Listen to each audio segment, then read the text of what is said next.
चलिए जानते हैं झारखंड के सिलेक्टेड काम की महत्वपूर्ण 15 बड़ी खबरों को सिर्फ 10 मिनट में। पर अभी तक वीडियो को लाइक और सब्सक्राइब नहीं किए हैं तो जरूर कर लें, और वीडियो को कहां से देख रहे हैं कमेंट में जरूर लिखें। झारखंड विधानसभा चुनाव की घोषणा से पहले हेमंत सरकार की कैबिनेट बैठक आज ले सकती है कई बड़े फैसले। झारखंड विधानसभा चुनाव की घोषणा से पहले हेमंत सरकार ने 14 अक्टूबर को कैबिनेट की बैठक बुलाई है। यह बैठक दिन के 12 बजे से शुरू होगा। मुख्यमंत्री हेमंत सोरेन की अध्यक्षता करेंगे।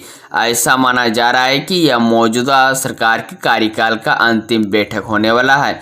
बैठक में कई अहम प्रस्तावों पर मुहर लग सकती है। कल्पना सोरेन से लुइस मरांडी तक झारखंड की 5 मशहूर महिला नेता कहां से लड़ेगी चुनाव। झारखंड विधानसभा चुनाव 2024 के लिए राजनीतिक तैयारियां तेज हो गई है और इस बार कई महिला नेता अपनी ताकत और प्रभाव को दिखाने के लिए मैदान में उतरने की योजना बना रही है। झारखंड के मुख्यमंत्री हेमंत सोरेन की पत्नी से लेकर पूर्व महिला मंत्री लुइस मरांडी तक इस बार चुनावी मैदान में होगी। झारखंड की 5 मशहूर महिला नेता विधानसभा चुनाव 2024 में लड़ सकती है। भाजपा विधानसभा चुनाव में सीता सोरेन को जामताड़ा विधानसभा सीट से टिकट दे सकती है। भाजपा इस बार लुइस मरांडी को दुमका विधानसभा सीट से टिकट दे सकती है।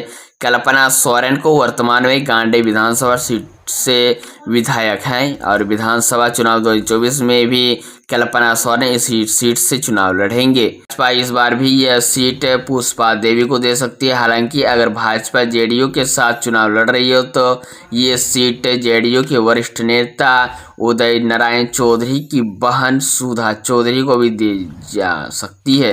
भाजपा सीता गौड़ा को जगन्नाथपुर विधानसभा सीट से टिकट दे सकती है। झारखंड के गढ़वा में मूर्ति विसर्जन को लेकर झड़प, 2 डीएसपी सहित दर्जन भर ग्रामीण घायल, पुलिस ने किया लाठीचार्ज। झारखंड के गढ़वा में शनिवार और रविवार को दुर्गा प्रतिमा विसर्जन की 2 अलग अलग घटनाओं में हिंदू और मुस्लिम पक्ष के लोगों में झड़प हो गई। दोनों ओर से हुई मारपीट और पत्थरबाजी में आधा दर्जन से अधिक लोग घायल हुए हैं। रविवार को अपराह्न 3 बजे भंडरिया थाना क्षेत्र के मदगड़ी गांव में बड़ा बवाल हुआ। यहां उपद्रवियों को नियंत्रित करने के लिए पुलिस को लाठीचार्ज करना पड़ा। साथ ही आंसू गैस के गोले भी छोड़े गए। जवाब में ग्रामीणों ने पुलिस पर भी पत्थर चलाए, जिनमें से अभियान डीएसपी राहुल बड़ाइक व रंका डीएसपी रोहित रंजन सिंह समेत कई पुलिसकर्मी घायल हो गए। पथराव में एलआरडीसी परमेश कुमार को भी पैर में चोट आई है। उधर लाठीचार्ज में भी दर्जन भर ग्रामीण घायल हुए हैं, जिनका अलग अलग अस्पताल में इलाज चल रहा है। बवाल के कारण यहां घंटों विसर्जन जुलूस रुका रहा। विधानसभा चुनाव से पहले झारखंड में 36 पुलिस कार्मिकों को मिली खुशखबरी, बनाए गए एएसआई। झारखंड में इस साल के अंत तक विधानसभा चुनाव है। इससे पहले कई पुलिस कार्मिकों को खुशखबरी मिल गई है। लातेहार जिले में कई पुलिस कार्मिकों को प्रमोशन मिला है। पुलिस जवानों को एएसआई में मिली प्रोन्नति के मौके पर पुलिस केंद्र में समारोह का आयोजन किया गया। इस समारोह में लातेहार जिले के 36 नव प्रोन्नत सहायक अवर निरीक्षकों को पुलिस अध्यक्ष कुमार गौरव कुमार, अनुमंडल पुलिस पदाधिकारी संजीव कुमार मिश्रा के द्वारा बेंच प्रदान किया गया है। झारखंड में बंगाल के ठेकेदार की हत्या, अपहरण के बाद सरायकेला खरसावां में शव बरामद। झारखंड के सरायकेला खरसावां जिले में पश्चिम बंगाल के ठेकेदार की हत्या का मामला सामने आया है। पश्चिम बंगाल के उत्तर दिनाजपुर जिले के डालखोला थाना क्षेत्र के निवासी मोहम्मद जाकिर हुसैन यानी 34 वर्ष का अपहरण कर उनकी हत्या कर दी गई। पश्चिम बंगाल और सरायकेला खरसावां पुलिस ने 15 दिनों के बाद काड्रा थाना क्षेत्र में शव को बरामद किया। आरोपी ने हत्या के बाद शव को गड्ढे में दफन कर दिया था।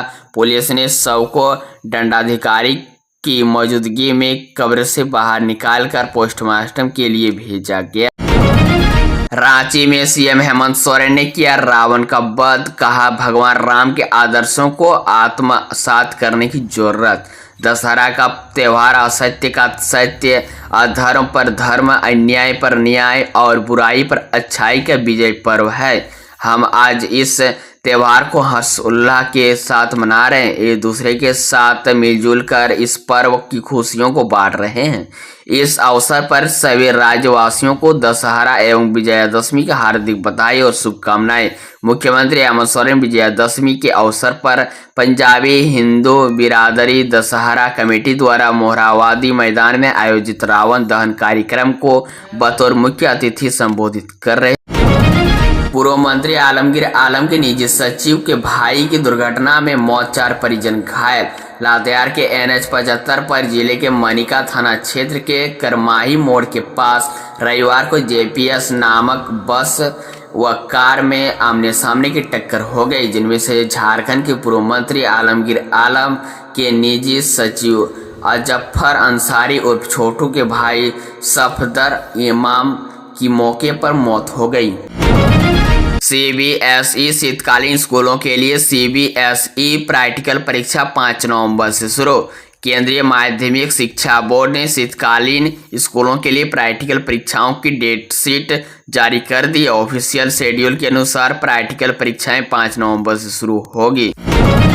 मागमा सीट पर कांग्रेस की दीपिका पांडे मारेगी दोहरी बाजी, बीजेपी करेगी वापसी।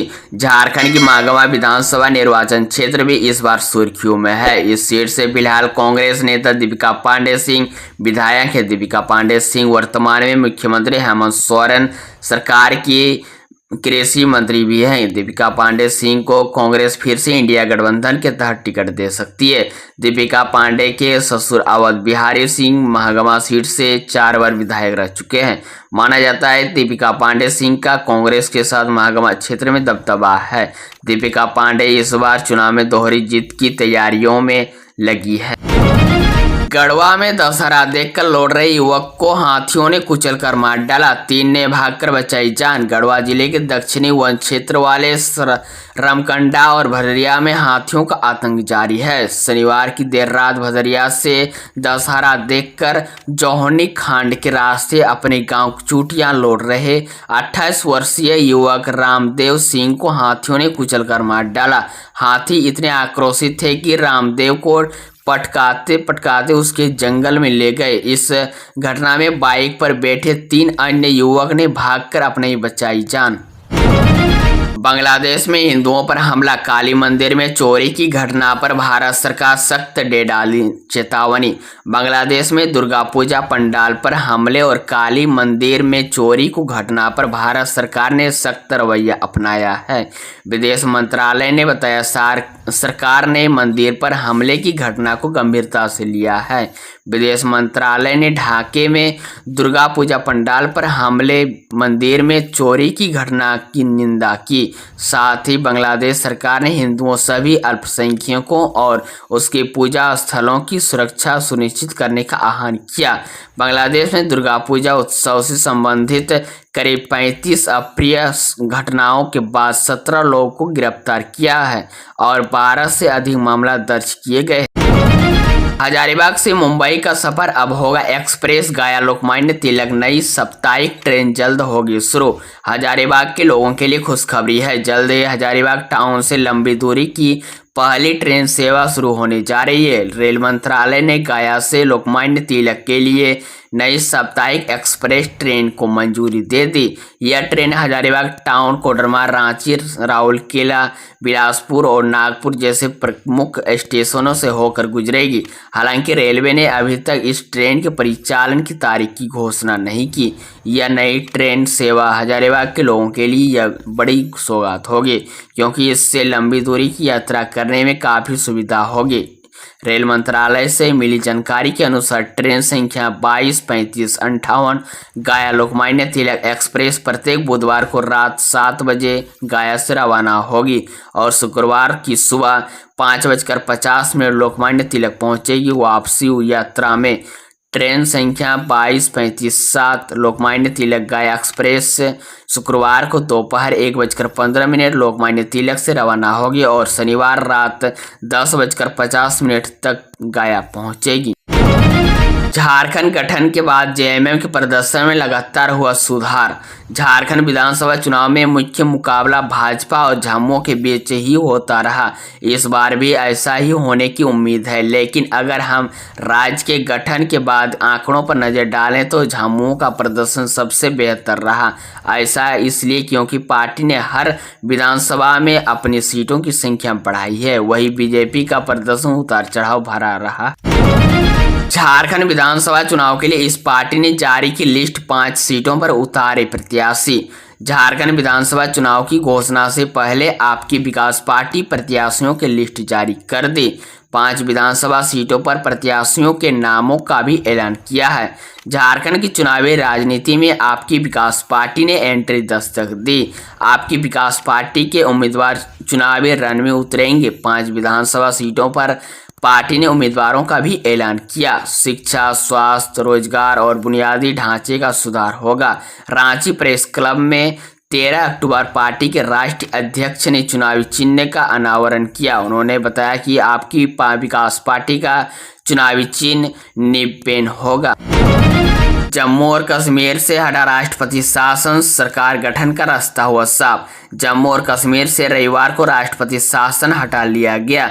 इसके बाद से केंद्र शासित प्रदेश में नई सरकार के गठन का रास्ता साफ हो गया। गृह मंत्री ने इस संबंध में अधिसूचना जारी कर दी। राष्ट्रपति द्रौपदी मुर्मू के हस्ताक्षर से जारी अधिसूचना में कहा गया कि जम्मू और कश्मीर से संबंध में 31 अक्टूबर 2019 का आदेश मुख्यमंत्री की नियुक्ति से तुरंत पहले निरस्त हो जाएगा। हाल ही में विधानसभा चुनाव में नेशनल कॉन्फ्रेंस और कांग्रेस गठबंधन ने जीत हासिल की और सरकार गठन की तैयारी चल रही है। नेशनल कॉन्फ्रेंस के उपाध्यक्ष उमर अब्दुल्ला जम्मू कश्मीर के अगले मुख्यमंत्री होंगे। इसी तरह झारखंड के रोजाना ताज़ा खबर पाने के लिए हमारे चैनल को जरूर सब्सक्राइब करें।